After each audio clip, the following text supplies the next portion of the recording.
Welcome to the Short Funk Podcast. I'm Tom Barbalet. One of the curious aspects of my time in Australia, which was completely impromptu and completely unplanned for, was the return of, I'm going to use his name in Field of Chaos, a gentleman called Kingston in Field of Chaos, who is a real person. He really exists, independent of my writing, independent of a variety of things.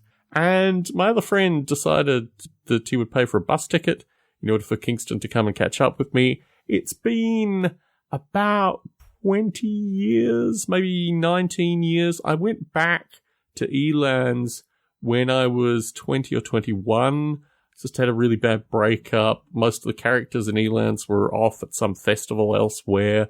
I just thought it'd be a real luxury to have the space to just be in, away from everything else that was going on, and just, I guess, get a sense of being alone in an environment which was curious to me at best. And I think in that visit, I'm pretty sure in that visit I did catch up with Kingston. I'm pretty sure also that he might have come down to Canberra over that period of time. I really don't have much good recollection associated with these 19 years ago, but I saw him then.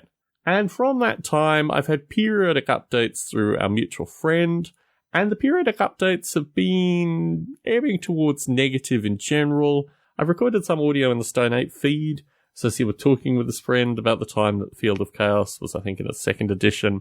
But anyway, Kingston, for folks who aren't familiar with Field of Chaos, is a bit of an idiosyncratic character. He's basically a revolutionary leader that has a lot of self-questioning, and ultimately the self-questioning and, to a lesser extent, mental deterioration promote relatively unique character. It's difficult to describe him outside of Field of Chaos, so if you haven't read Field of Chaos, you may not understand who Kingston is in this context. But certainly, in terms of the gentleman that I met, he's a gentleman who has had some, not a lot, but some time in adult psychiatric facilities.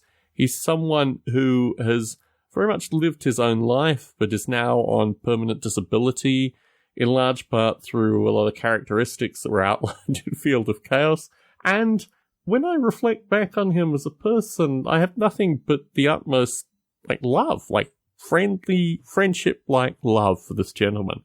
And it was really nice to catch up with him in that context, that he had moved on from some of his anger issues and things like that. I wrote Field of Chaos, or at least the section that he was in, when I was 17 and he was 18. So this is a long time ago now, 23, 22 years ago. And it was very much written literally in the 2 or 3 days after I got back from Elands. It was very much written in the kind of immediacy of what had occurred. And in that light, I feel that the writing has a certain degree of validity. I mean, certainly it represents something that I think should be out there, and a certain critique associated with modern-day terrorism that I think perhaps people should be slightly more mindful of, like a slightly mature version of what actually occurs in the creation of terrorist groups. That can even seem, in context, plausible.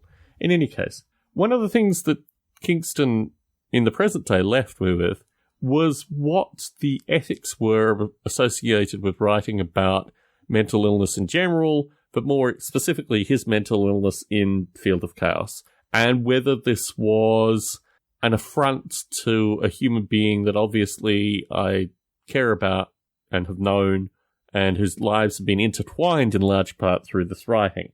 And what I came to reflect on was the fact that it's not that I don't have any responsibility associated with this, but I don't think I would have changed anything. For the past 20-odd years, Kingston, as he exists, has followed my work. He's listened to a vast number of Stone Ape podcasts in particular. He really loved the Jamming with Heron Stone.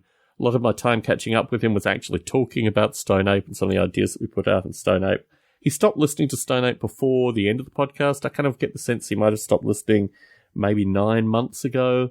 He made reference to various things which occurred in the kind of 3 to 5 year period associated with Stone Ape. So I have a sense that he listened to some of the podcasts. He's viewed a few of my YouTube clips. He's just basically been out there lurking, thinking about the stuff that I've put out. And also, in the context of around the second edition, when I released some audio and these kind of things, I don't know. I mean, my perspective is I probably could have done some of this differently. I tend to not be so heavily self-critical in these circumstances, because I think in general I have a relatively robust set of ethical reviews that I do associated with the things that I do, or at least relative to myself, whatever that may mean.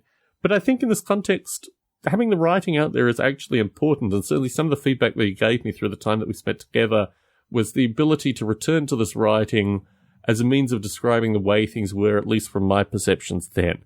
Now, our mutual friend has a slightly different perspective on this whole thing, and it was actually rather curious with Kingston and I. I mean, what happened was I arrived early.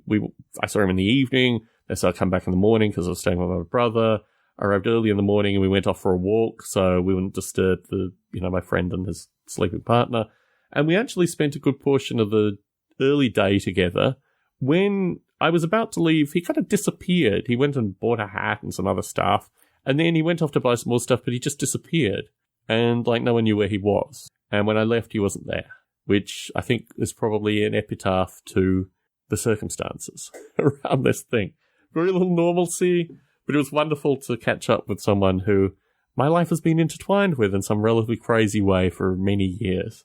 It was also nice to hear the feedback associated with Stone Ape, that there was something that actually came through this that was generally positive, and I think the more idiosyncratic people that I meet, the more folks that I seem to meet that like Stone Ape as it was. Got another short funk recording about that shortly. Tom Barbalet in San Jose, signing out.